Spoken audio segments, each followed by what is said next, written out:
Well, just as we got the news that Republicans did indeed decide to seat George Santos on committees, we're also learning, courtesy of Patch.com, allegations that he took money that was intended to help a disabled veteran whose dog was deadly ill and has since passed away. The veteran has told Patch basically that what happened was he had Sapphire, this puppy who was in need, this dog who was in need of a $3,000 surgery. A vet tech pulled him aside and said, hey, I know this guy who can help you. The guy turned out to be by the name of one of George Santos's aliases.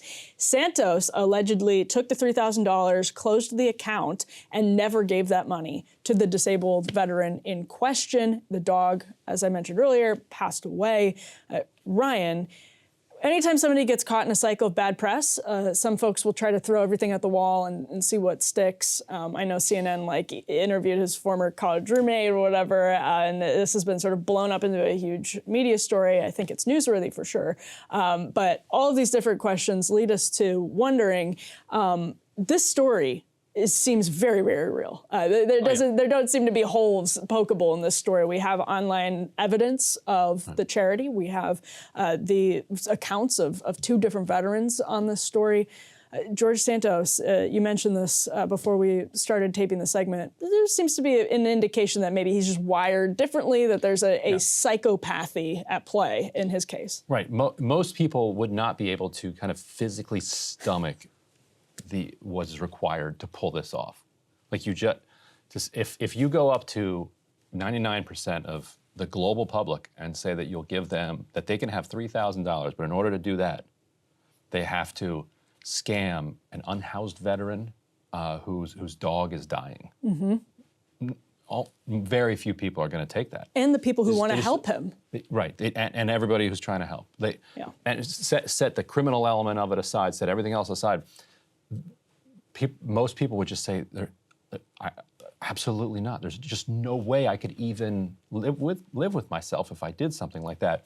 And so it takes a particular mindset to be able to just have no feeling at all, or to even kind of thrive on the feelings of having ripped people off. You mentioned earlier that there will always be con artists in the world, but to con your way into Congress in the way that George Santos did, not just by telling the usual lies, but by actually being like a very real con artist, reminded me of the Netflix series that got super popular last year about Anna Sorokin, also known as Anna Delvey, who conned her way into the upper echelons of New York social life. And that was sort of remarkable to people, how she was able in this age of social media and the internet to create an image of herself that actually convinced people this is somebody who belongs in our sort of socialite club. George Santos does that. Basically, there's an emergent picture that looks kind of parallel to Anna Delvey, that he's cobbling money together from these various places by making up these various stories, even using aliases and all of that. The guy ended up in Congress. Right.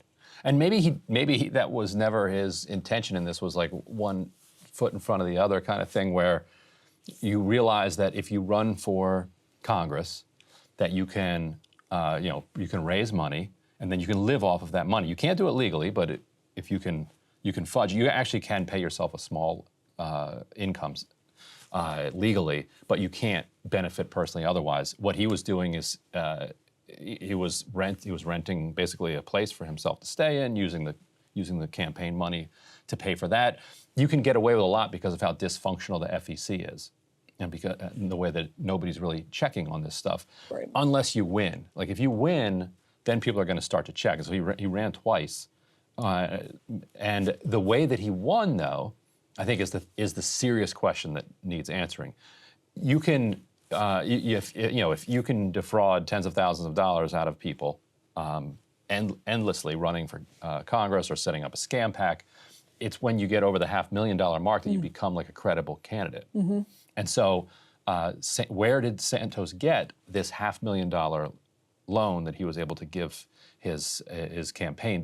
That's a key question. And are Republicans nervous that that's going to expose some type of corruption that makes this more than just kind of this kind of like silly thing that you can cordon off to the side, although there's nothing silly about what he did to this veteran, or do they think that he's such a kind of unique figure that they're immune from any fallout from this? I would assume that it's mostly the latter. They should, though, be concerned because I think there's increasing evidence they understood that his record was checked and dubious at best, because you always do vulnerability studies. You always do that to preempt the opposition research. And it's interesting this story came out in local media, because I think one of the reasons that you get these blind spots is because local media doesn't have the resources that it used to catch this stuff before people become members of Congress, for instance. But this is already, I think, exposing problems in the Republican Party. And there's even the new right, folks like Pedro Gonzalez coming in and saying,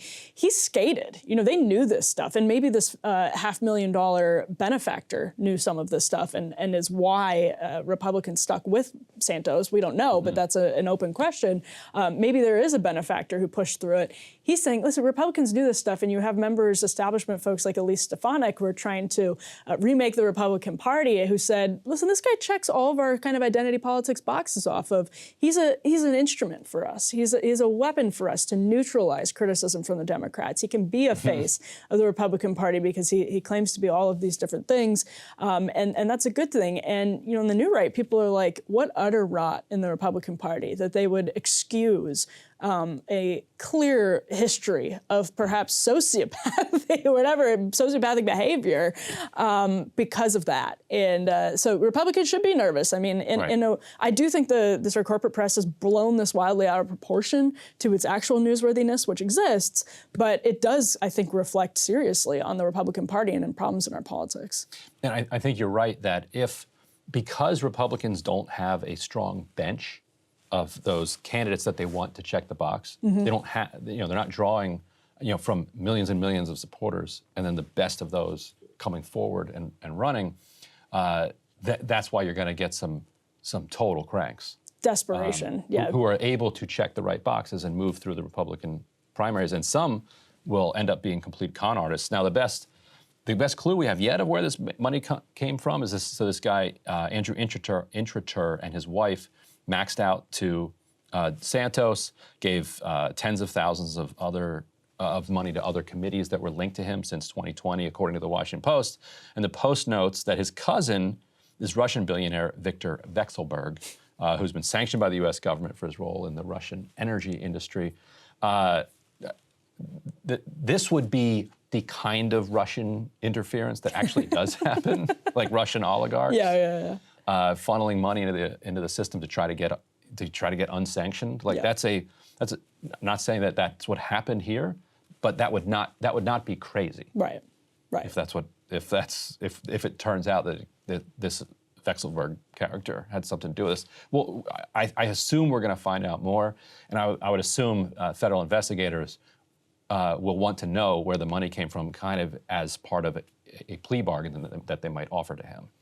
Yeah, and I think that $500,000 is the big open question here. So we'll continue to follow the story of Congressman Anna Delvey as it develops. Hey guys, ready or not, 2024 is fully upon us now, and Sagar and I have been brainstorming ways that we can really up our game for this critical election. Yeah, we rely on our premium subs to expand our coverage, to add staff, to upgrade the studio. We just want to give you the best independent coverage of this election, which is possible. So if you can help us out, become a premium subscriber today, breakingpoints.com, or the link is down here in the description video. It really means the world to us, and if you like what we're all about, this is the best possible way to keep us 100% independent, working only for you.